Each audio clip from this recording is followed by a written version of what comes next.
you ever see something so fast, so wrong, your brain can't even decide what it was? That's what happened to me. Right there. Middle of the Cascade Range. Close to midnight. Rain beating down on the windshield like 1,000 little fists. And the damn thing just shot across the road. At first I thought maybe it was a bear. I mean, we get them up here. But no, not this. It was taller, heavier, moved like it knew exactly what it was doing. 2 strides, gone. Left to right, out of the woods, across the road, back into the trees. No sound, no growl. Nothing but those 2 steps and the pounding in my chest after. I hit the brakes so hard I could smell the rubber, tires sliding just a bit on the wet asphalt. And then, stillness. No traffic, no radio. Just me, my headlights catching the wall of trees, and steam rising from the hood like the truck itself was trying to breathe slower. I sat there for a moment, waiting. For what? I don't know. Maybe for it to come back. Maybe for my damn heart to slow down. And then, the CB crackled. Dead for miles, hadn't heard a thing all night. And now, suddenly, static. And a voice. Don't stop, keep the engine running. I froze. The voice didn't repeat, didn't change. Just those words. Like a whisper pushed through a bad signal, full of something that didn't sound human, but it knew I had stopped. That's what made my stomach drop. My name's Tom Calloway, by the way, 48. Been driving long haul since my 20s, mostly West Coast, lots of Washington and Oregon. I don't scare easy, seen wrecks, seen bodies, seen fires, but that night, that thing, that was different. You know how folks tell ghost stories on the radio late at night? Call-in shows, trucker legends, that kind of thing? I never bought into it. Always figured it was just too much caffeine and too little sleep making people see shadows in the woods. But when you see something, not imagine, not dream, when you see it cross the road in your high beams and leave no trace, something changes in you. Or maybe something inside you recognizes it, because that night I didn't feel like I saw a stranger. I felt like I saw something I wasn't supposed to remember. I kept the engine idling, hands on the wheel. I don't even know how long I sat there. Long enough for the heater to fog up the windows. Long enough to feel like something was still watching from the trees, not moving, not breathing, just watching. Then the static kicked up again. Don't stop, it said, slower this time, like the voice was closer. And that's when I shifted back into gear. Drove 20 miles without blinking. Didn't care what the speed limit was. Didn't care that my drop-off wasn't until morning. I just wanted pavement behind me. I wanted trees in the rear view, not on either side. And I didn't check the mirrors. Not once. Not after that voice. They say you can tell when a man's seen something real by the way he stops telling jokes on the radio. I went quiet for a week after that. Didn't answer any calls on Channel 19. Didn't check in with the dispatcher. Just kept the rubber turning. Thing is, that was only the beginning. It doesn't stop with one sighting.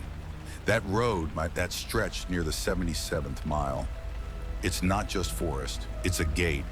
And once you've seen what walks through it, you start to wonder if it saw you back. Most drivers don't notice the ground. You're up high in the cab, looking ahead, watching the lines, the horizon. But that morning, I looked down. It was just after sunrise.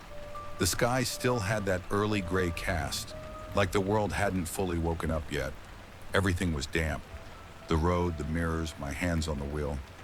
And then I saw them, on the shoulder just outside the curve near mile marker 77, tracks. At first I thought maybe a hiker, big boots.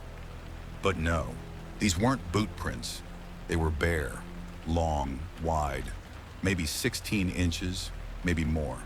5 toes, arched, deep, heavy. The way the toes spread, not human. I pulled over, stepped down, gravel crunching under my boots.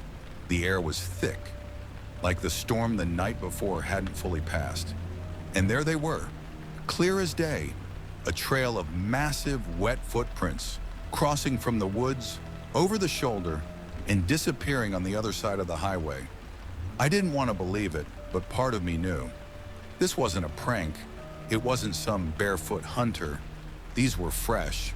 They hadn't even started to dry. And the spacing, the distance between the steps, I'd have to leap like a deer just to match them. I stood there, staring, listening, but all I could hear was my own breath. Then behind me, the faint buzz of a diesel engine. A rundown gas station, maybe 2 miles up the road, had just started their generator. I climbed back into the cab, didn't say a word, didn't even take a picture. I wasn't ready to explain what I'd seen. Not to myself, not to anyone. I just kept driving. The place I stopped was one of those old-style stations. Tin roof, soda machine that only takes quarters.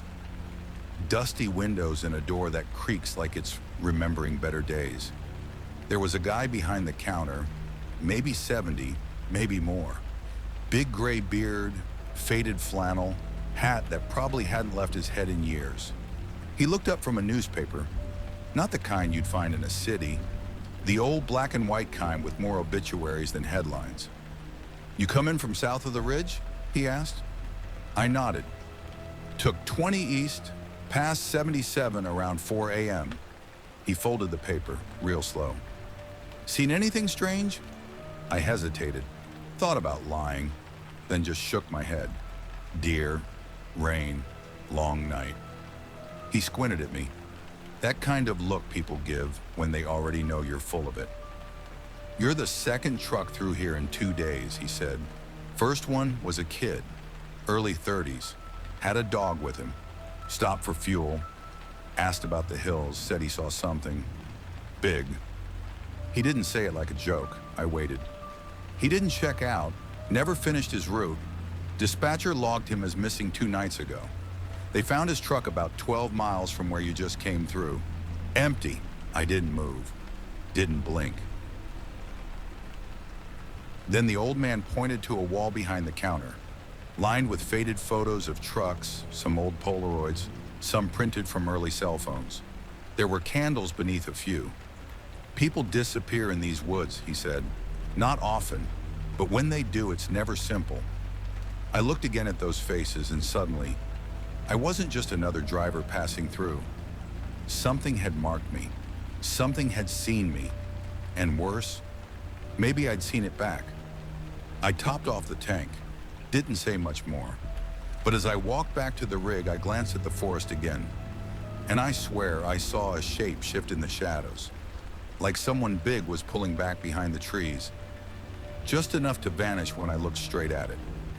And the weirdest part, my side mirror had a smear across it, like a wet, greasy palm had dragged across the glass. No mud, just hair and a smell. Sharp, wild animal, like wet fur and old copper. I climbed back in, shut the door, and pulled out of there without another word. Whatever this was, it hadn't ended last night. It was starting. The road narrowed the farther I went. Trees leaned closer. Branches hung low, like they were watching or waiting. No traffic ahead, none behind. Just that constant hum of tires on wet asphalt, and my own thoughts getting louder than I liked. Somewhere around mile marker 83, I slowed down. Not stopped, but slow enough to study the tree line. Something had caught my eye. At first, just movement, subtle, like the wind playing tricks. Then I saw it. Hair, not moss, not vines, not Spanish drape. Hair. Long, dark strands hanging from a branch. Maybe 10, 12 feet up.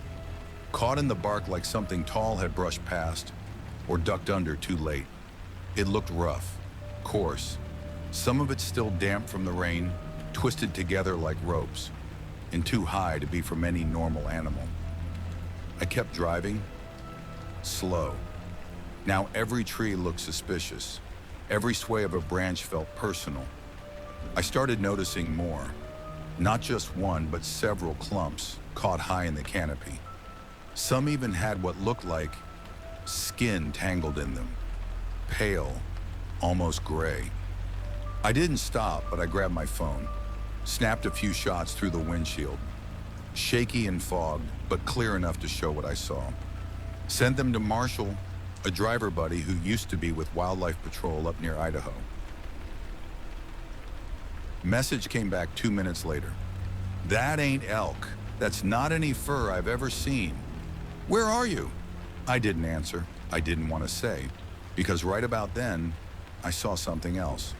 Up ahead, hanging just above a road sign, a torn piece of cloth stuck in the bark. Looked like it had been part of a jacket. Blue denim, frayed at the edge, like it had been ripped by force, not cut, and written across it in faded marker. A name. First letter gone. Rest read, in sun. I felt my fingers tighten on the wheel. Back at the station, one of those pictures on the wall. That missing driver. His name was Ron Swenson. I didn't need confirmation. I knew what I was seeing. And the strangest part? The forest was silent. No birds, no bugs, no wind, just the engine. And something in my chest starting to crack open, like instinct trying to scream past logic. I passed a sharp bend, and there it was again. Just for a second, in my side mirror. Movement. Fast. Low. Not running, just tracking. And in that moment, I knew I wasn't alone on this road. I wasn't even the one in control anymore. Because this stretch of highway, it didn't belong to the state. It didn't belong to drivers or rangers or anyone with a radio and a map. It belonged to him, whoever, whatever he was. And I'd already gone too far. I saw her before I realized what I was seeing. Just a flicker in the rain, a blur of motion off the shoulder, and then she was in the road.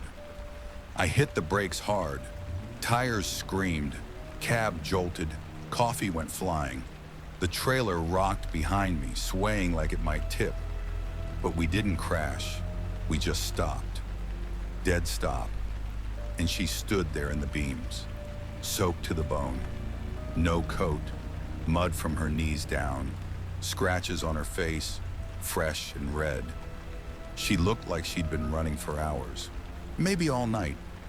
Her eyes were locked on mine, wide and too calm, like she wasn't even afraid anymore. Just hollow.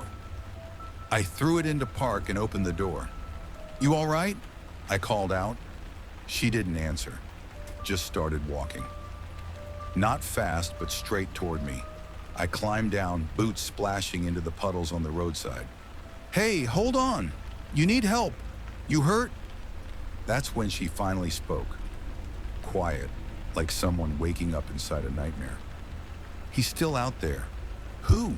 She stopped, looked back over her shoulder, into the woods. "I thought I lost him, but he always comes back." She was shaking. I grabbed my jacket from the cab and wrapped it around her. She didn't fight it, just climbed up into the truck like she'd done it 1,000 times. Like it was safer than whatever she'd been running from. Inside, I turned the heat up. She didn't ask where we were going. She just sat there, silent, arms crossed, eyes on the windshield like it was a screen, and she was waiting for the next scene to start. Her name was Abby, she said, after a while. Barely audible. I didn't press. She didn't offer much. But I learned this. She'd been in those woods 2 days, camping with her brother, small trail off a fire road. "And then what?" I asked. She hesitated, her fingers clenched. "He saw it first, said there was something by the tree line, something watching us. He went to check, took the flashlight." She paused. A tear slid down one cheek. She didn't wipe it. I heard screaming. That was all. She said she ran, no signal on her phone, got turned around, slept under brush the first night, then followed the highway lights, eventually spotted my truck through the trees. I asked her if it was a man. She shook her head. Too tall, too wide. It didn't walk like a person. It didn't sound like one either. I asked what it sounded like. She looked at me for the first time since getting in, dead in the eye, like something pretending to be human. She pulled a small waterproof pouch from her backpack. Inside, a weather-worn camera, scratched to hell, screen cracked. It was my dad's, she said. He used to track wildlife. He believed in it. In him. She powered it on. Battery nearly gone. Wait till you see what he caught. She was asleep in the passenger seat, or at least pretending to be. One arm curled under her head, the other gripping the camera like she thought someone might try to take it. Outside, the fog had rolled in thick and heavy, creeping low along the asphalt like it had weight to it, like it had purpose. I kept driving, slow, wipers dragging across the glass in that slow, rhythmic way that makes your ears start to fill in voices where there shouldn't be any.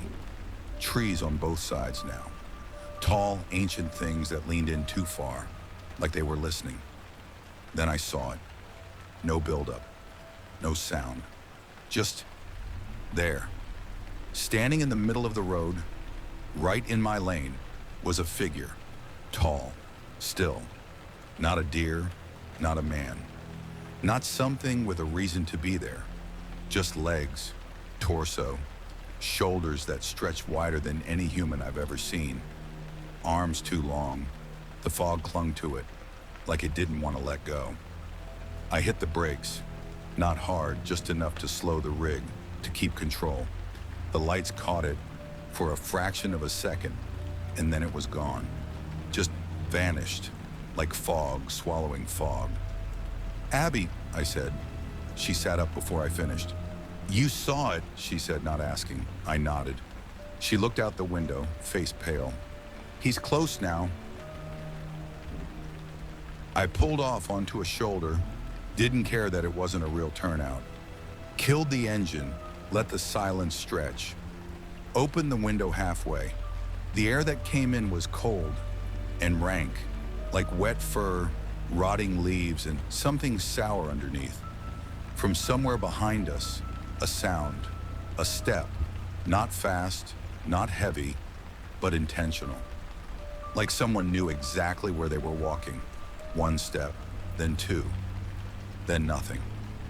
Abby turned slowly, stared back toward the sleeper behind the seats. He's watching, she said, just above a whisper. He knows who's awake. I felt it too, that pressure, like the cab had shrunk around us, like we weren't alone anymore inside our own truck. Then, on the passenger side window, a handprint, 5 fingers, broad, too long, pressed into the foggy glass like it had reached in from outside the story. The fingers tapered at the ends. The middle one was at least 10 inches. She didn't scream. Neither did I. We just stared. It faded in seconds, like heat had burned it away. But we both saw it. And then, the roof creaked, a soft bend, then another. Step, step, pause, like something was walking across the top of the cab. Slow, testing. The truck shifted slightly to the left, like weight was being applied carefully, too carefully, like it didn't want to wake us. It wanted to study us. I reached for the ignition, turned the key, nothing. Again, nothing. Abby held the camera tight, eyes squeezed shut, whispering something I couldn't hear. Maybe a prayer, maybe her father's name. Third time, the engine turned over, roared to life. Lights flared back on, and the weight on the roof vanished. But in the mirror, for 1 second, I saw it. A face, not fully, not clearly, but just enough to make me wish I hadn't.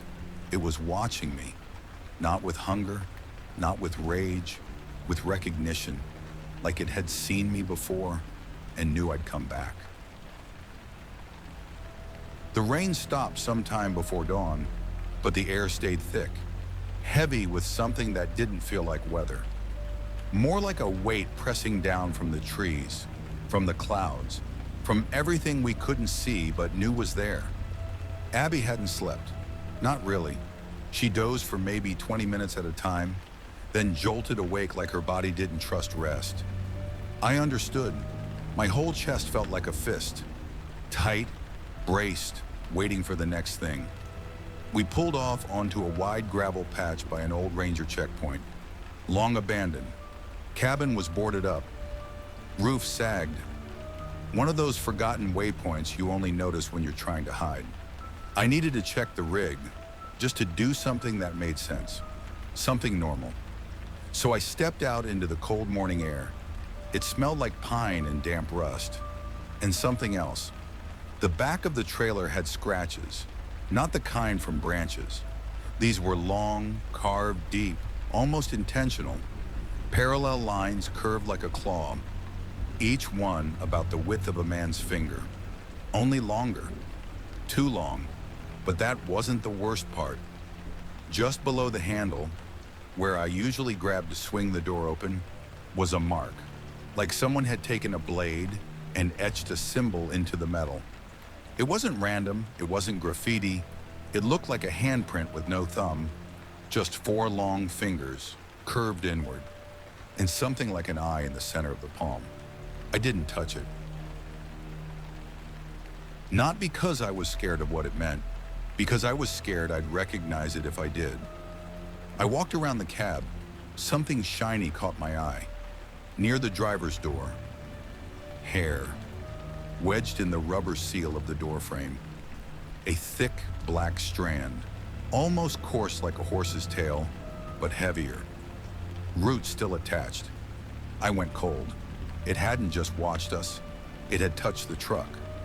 I climbed back inside, locked the doors, not that it would matter.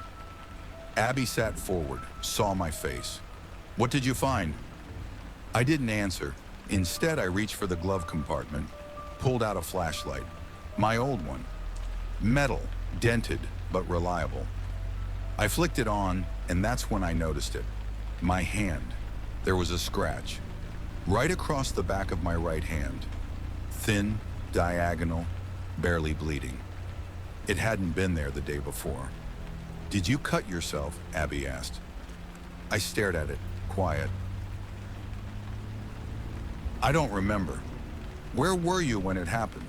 I couldn't say, because that was the truth. I didn't know.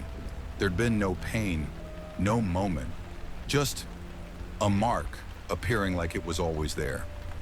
Abby leaned back, pulled her knees to her chest. "He marks the ones he follows," she said. "That's how he remembers you. It's not a wound, it's permission." "Permission for what?" She didn't speak. She just looked at me with eyes that had already seen too much and said, "Not everyone he watches gets away. Some people get chosen."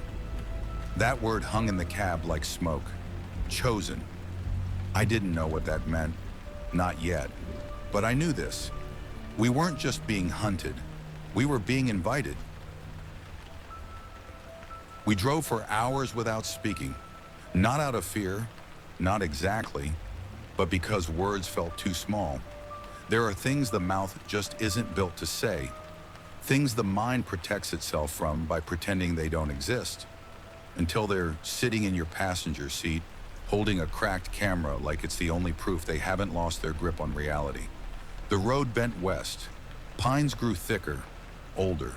Shadows stretched longer, even in daylight. Abby hadn't let go of that camera. Not once. She finally broke the silence when we passed a sign half swallowed by moss. "My father saw him." I glanced at her. She wasn't looking at me. Eyes fixed straight ahead. "He was a tracker," she said. "Did wildlife surveys for the Forest Service, hunted solo, Knew the mountains better than anyone I've ever met. Used to tell me stories about the things that lived in between the maps. The places they don't mark, but never talk about why. She turned the camera in her lap, gently thumbing the play button. The last trip he took was 10 years ago. He didn't come back. The video began to play. Grainy, low light. The view bobbed with his footsteps. Trees, branches, heavy breathing. Then a low hum, like wind and growl rolled into one. The camera jerked, zoomed in, and there it was, just for a breath. Between two trees, towering, black, watching, the shot shook, the image blurred, and then it was gone. That was his last entry, Abby said softly, until someone found the camera in an abandoned truck off mile 77. I stared at the screen, rewound, paused.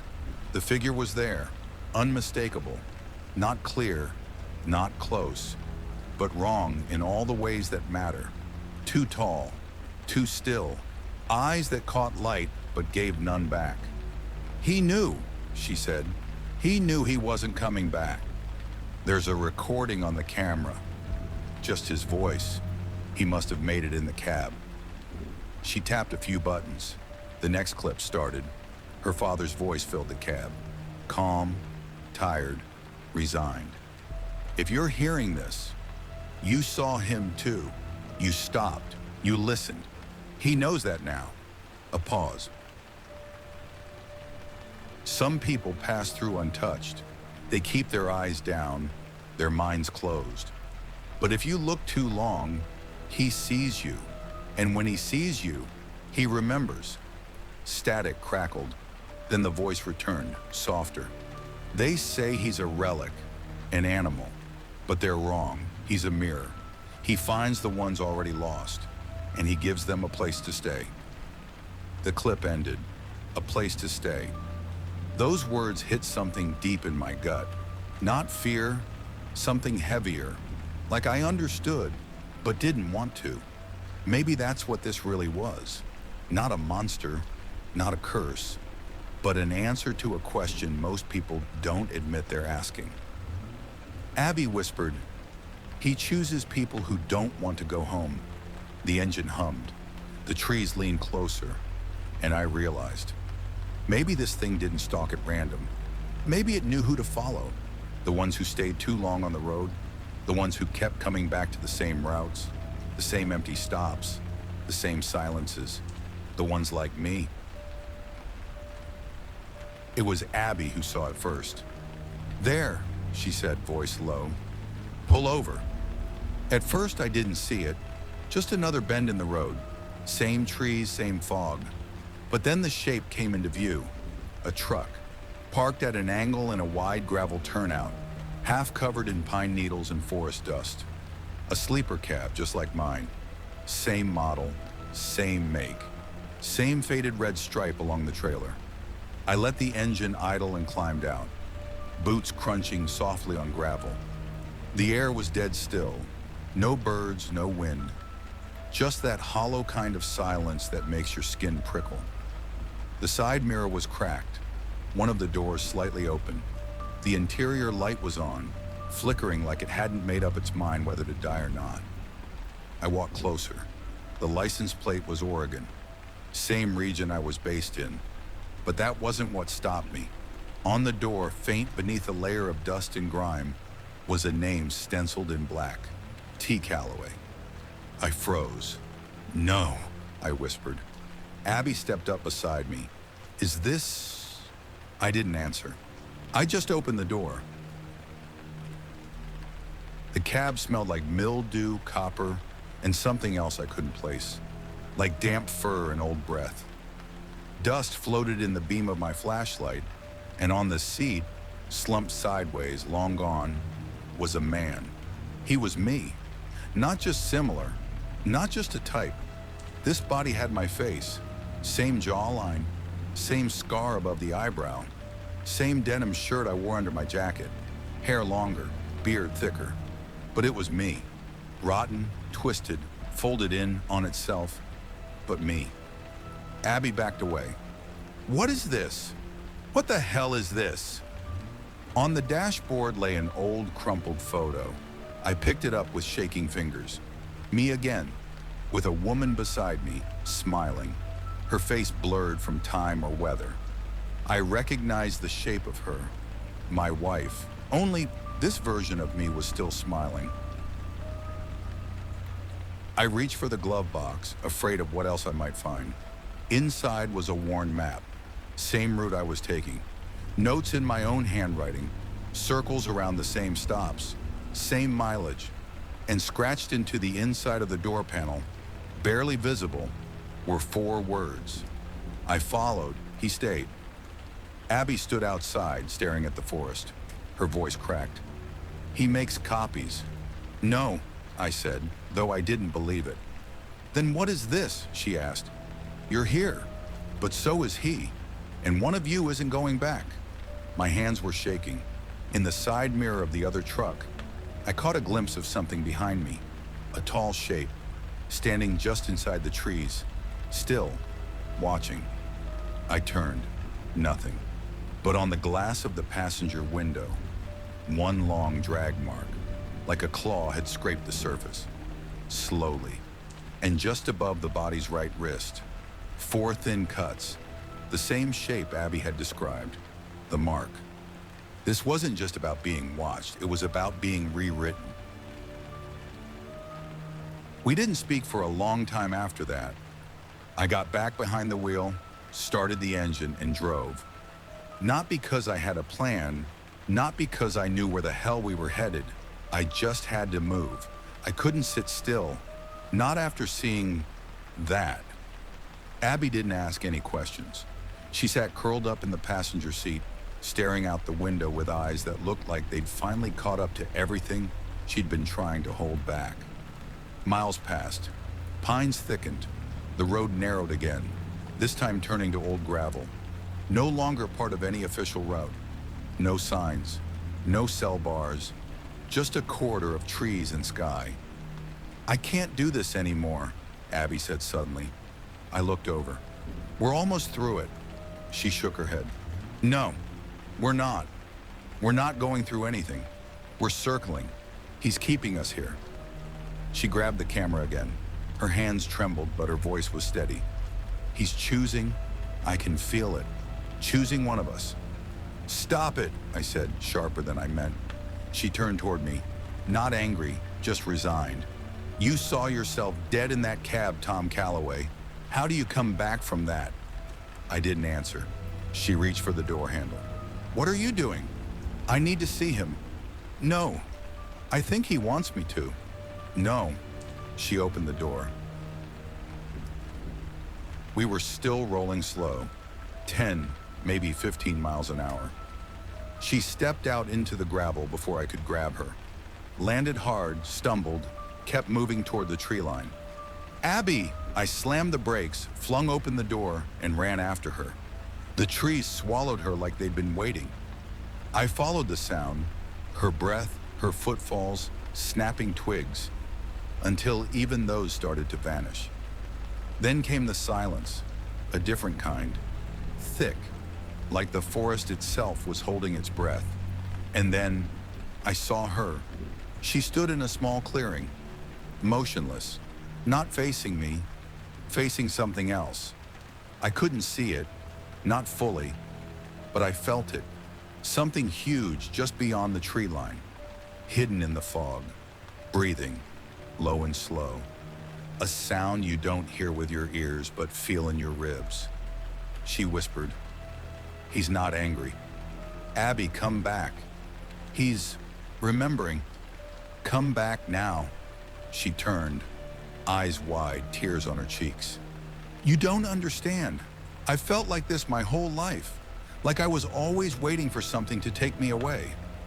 "Then let me take you out of here." She stepped back toward the trees. And I ran forward and grabbed her. She fought me, not wildly, just enough to make it hurt. "I'm tired, Tom Calloway." "I know," I said. "So am I." Behind us, the fog shifted, and for the briefest moment, I saw him. Tall, towering, covered in dark matted hair, but not hunched, not beast-like, upright, a silhouette carved into the woods, watching us, eyes that caught no light, shoulders still as stone. And in that moment, I knew he wasn't here to hunt. He was here to replace. I pulled Abby with me, back toward the truck. Her feet dragged. She didn't resist, but she didn't help either. And just before we reached the edge of the trees, I heard him speak, not aloud, not in words, but in my head, clear as anything. She was never yours to take. I don't remember starting the truck again.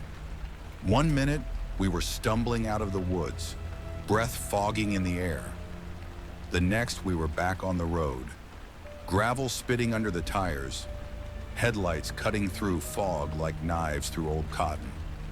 Abby didn't speak, didn't cry, just stared out her window like she expected the trees to start whispering. That mile, I still call it the silent mile, because nothing made a sound. No engine hum, no tires, no wipers, no wind. It wasn't that the truck was off. I could feel it vibrating through the seat, feel the rumble in the pedals, but all of it was muted, like we'd been sealed inside a memory that didn't want to be disturbed. And the forest, God, the forest wasn't still. It was waiting. Every pine, every shadow between them, it all felt like eyes. Not moving, not blinking, just fixed. That's when I noticed the lights. First one, then another, flickering between the trees, soft, yellow, pulsing in and out like old lanterns swinging slow. "Do you see that?" I whispered. Abby nodded once, no words. The lights began to shift position, not randomly, but like they were forming a path, drawing us forward or inward. I eased off the gas, but the truck didn't slow. I tapped the brakes, no response. I pushed harder, nothing. It was like the wheels weren't touching the ground anymore, like we weren't driving. We were being delivered. The CB cracked, no sound, just the screen flickering. Then a voice, low and far off, barely audible. 77, don't stop, stay awake. I reached for the volume. Nothing. It hissed and died. And then the lights stopped, just vanished, all at once, like someone had pinched out every flame in the forest. And ahead, nothing. Not blackness. Something worse. A kind of colorless space, like the road was still there, but it didn't belong to any world I'd ever known. That's when Abby finally spoke. "We're not on the map anymore." "What?" She turned her head slowly, eyes dull, voice flat. "We're off the route. We left it back there. Probably when I stepped into the trees." No, I followed the road. "You followed me." Silence again, thick. I gripped the wheel harder than I meant to. My knuckles ached. And then I saw him. In the high beams, just for a second, center of the road, far off, motionless. He was facing us this time, not hunched, not skulking, standing tall, wide, arms loose at his sides. Fur soaked, hanging like long ropes. His face was still mostly in shadow, but the eyes, they caught the light now. Dim, reflective, not like an animal, like something that remembered light, but hadn't used it in a long, long time. I couldn't breathe. And then the truck slowed, all on its own, eased to a stop, no lurch, no screech, just ended. I sat there, hands frozen on the wheel. Abby reached over and turned off the headlights. The forest swallowed us whole. I don't know how long we sat there. Could have been 5 minutes. Could have been an hour. Time didn't tick the way it usually does. It stretched like breath held too long, like the forest itself was waiting for us to decide what came next. Abby was the one who broke the silence. "Do you feel it?" I didn't answer. She leaned forward, resting her forehead on the dashboard like she couldn't hold up her own weight anymore. Her voice was low, not scared, not even tired, just done. "He's not chasing us." I looked at her. "What?" She turned slowly. Her eyes were glassy, distant. "He's showing us the way. That's what all this has been. Every mile, every whisper, every time we thought we were escaping, we weren't. We were being led." I tried to laugh. It came out dry. "Wrong. To what?" She didn't blink. "To where we already are." Outside, the trees didn't move. No wind, no rustling, just rows and rows of dark shapes like silent witnesses. Then, the sound. Low at first, deep, not growling, resonating, like a voice from beneath the ground, under the asphalt, beneath the bones of the road itself. It filled the cab, not through the windows, not through the vents, but from inside our own heads. "You are ready." I gripped the wheel, knuckles white, breath shallow. I didn't know if it came from him or from something older, something that used him like a face behind the glass. Then the engine roared to life, on its own. Abby didn't flinch. She just looked out the windshield. The road ahead was different now. It bent downward, not like a hill, like a drop, a descent. The trees curved with it, bowing inward, forming a kind of tunnel that shouldn't have existed. The sky vanished. No moon, no stars, just dark on dark. "I'm not going," I whispered. "You already are," she said. The truck rolled forward. I didn't touch the pedals, didn't steer. The wheel turned itself, slow, confident, like it remembered the way. The headlights cut deeper into the path, and then the shapes started to appear. On either side of the road, cabs, abandoned, dozens of them, all makes, all colors, trailers rusted, windows fogged. Some had names still visible on the doors, names I'd heard on the radio years ago, drivers who'd gone silent, routes that had gone cold, folks we'd all assumed quit the road or got lost in a storm or just couldn't take it anymore. They were all here, parked like tombstones. Abby whispered, "This is where they stay." And then I saw mine. Up ahead, same model, same trailer, same dents, same paint scratch by the left fender. Headlights off, just waiting. "I don't understand," I muttered, but part of me did. The truck slowed, stopped in front of the twin, like it knew. Abby turned to me, her voice flat. "He's not killing us. He's replacing us." Her door creaked open. She stepped out into the dark, like she was walking into her own shadow. I reached for her, but my arm wouldn't move. The engine died. The headlights blinked off, and in the silence that followed, I heard a new sound. Footsteps, slow, heavy, wet, coming closer. And then, a hand on the glass, familiar, wide. 4 fingers pressed against the window, fogging it with each breath. But the hand wasn't his, it was mine. They say the road goes on forever, but that's a lie. Some roads don't lead back. Some don't loop or end or meet a crossroad. Some just fold in on themselves. And when they do, you either keep driving, pretending you don't see it, or you stop, and you listen, and you let it take you.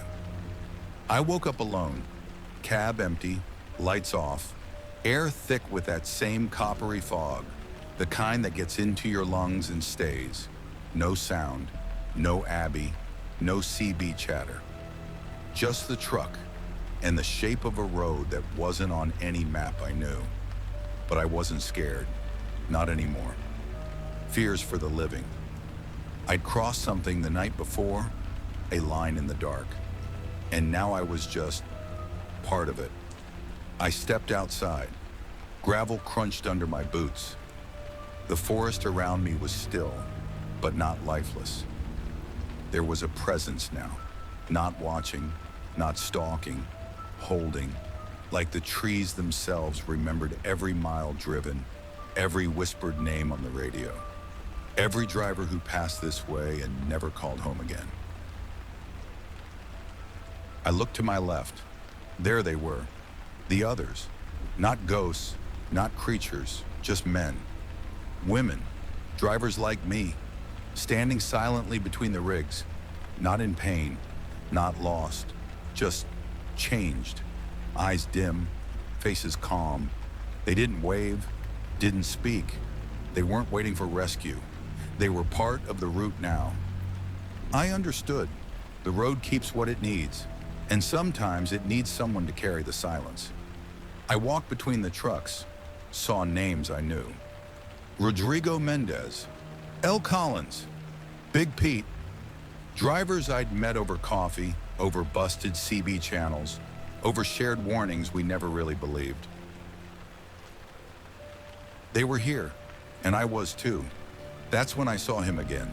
Not hiding, not distant, just standing between the trees. Tall, still, ancient. He nodded once, not cruel, not kind, just final. And then he turned, walked into the woods, steps deep, slow, heavy, and disappeared behind the bark like smoke into water. I didn't follow, didn't need to, because I understood now. You don't follow him. You become what's left behind. And if you ever drive that stretch, if you feel your headlights flicker for no reason, if your radio goes quiet right around mile 77, if you think you see a figure in the trees, don't stop. Not unless you're ready to stay.